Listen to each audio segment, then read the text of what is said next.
Super star Aamir Khan దాదాపు దశాబ్ద కాలంగా సక్సెస్ లేక ఢీలా పడ్డారు.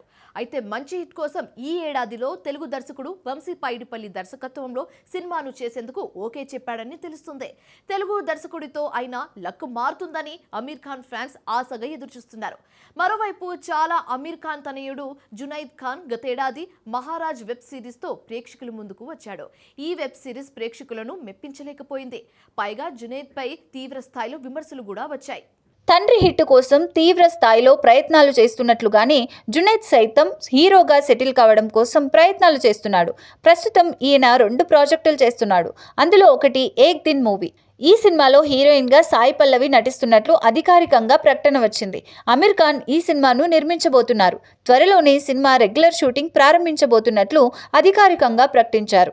సాయి పల్లవి ఈ సినిమాలో నటించడం ద్వారా అందరి దృష్టిని ఆకర్షిస్తోంది. ఈ మధ్య సౌత్ లోనే కాకుండా నార్త్ లోనూ సాయి పల్లవి మంచి క్రేజ్ క్రియేట్ చేసుకుంది కనుక ఏక్ దిన్ సినిమాకి ఆమె ప్రత్యేక ఆకర్షణగా నిలవనుంది. గతేడాది సాయి పల్లవి హీరోయిన్ గా నటించిన అమరన్ సినిమా విడుదలైంది.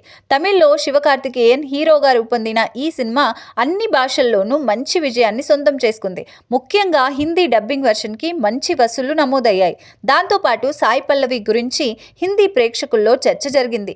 అందరి అంచనాలు అందుకునే విధంగా సాయి పల్లవి మరికొన్ని సినిమాలతో ప్రేక్షకుల ముందుకు రాబోతోంది. ముఖ్యంగా ఈమె పాన్ ఇండియా మొత్తం ఎదురు చూస్తున్న రణబీర్ కపూర్, నితేష్ తివారీ రామాయణ్ సినిమాలో నటిస్తోంది. సీత పాత్రలో రామాయణ్ సినిమాలో నటిస్తున్న కారణంగా సాయి పల్లవి ప్రస్తుతం మోస్ట్ వాంటెడ్ హీరోయిన్ గా జాతీయ స్థాయిలో స్టార్డంతో దూసుకుపోతుంది. ఇలాంటి సమయంలో జునైద్ ఖాన్ ఏక్ దిన్ సినిమాలో సాయి పల్లవి నటించడం వల్ల సినిమాకు బజ్ క్రియేట్ కావడంతో పాటు సినిమా యావరేజ్ టాక్ దక్కించుకున్న భారీ వసూళ్లు సొంతం చేసుకునే అవకాశాలుంటాయి.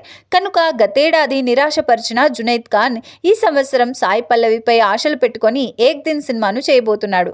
ఏక్ దిన్ కంటే ముందు జునైద్ ఖాన్ నటించిన లవ్యాప సినిమా విడుదలయ్యే అవకాశాలున్నాయి. 2025లో జునైద్ కి ఎలాంటి ఫలితాలు వస్తాయో చూడాలి.